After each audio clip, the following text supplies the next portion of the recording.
Ha bu daraxtning yaqinida ag'darilib tushadi-ku. Chirib yotganini qara. Ha, ag'darilib tushdi ham. Ana daraxtni ko'ryapsanmi? Kuni kecha ag'darildi. Axir ko'chatlarni olib kelgan paytingda bular 20 yillik daraxt, ancha payt hosil beradi deganding-ku. 2 yilga ham bormasdan bu chirib to'kilib yotibdi. Shunaqa edi. Daraxtga ajratilgan mablag' ham o'g'it ham yetarli edi. Yo o'g'it vaqtida berilmadi, yoki o'g'it ham mablag' ham boshqa joyga ketdi. Shunga hamma daraxtlar ketma-ket ag'darilyapti.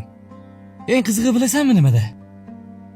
Mana shu daraxtlar ag'darilgan sari tagidan o'tayotgan odamlar kalimasini qaytarib o'tishyapti ochig'i. Agar bitta daraxt ag'darilgan odamlarga iymonni eslatsa, unda mayli, ag'darilsin. Hazil qo'ya. Yaxshiyam kimnidir ustiga qulanibdi ana yiqilgan daraxting. Agar yiqilgan bo'lganida yana sen aybdor bo'lgan bo'larding. O'g'it o'g'irlagan birov haqidan qo'rqmaydiganlar emas.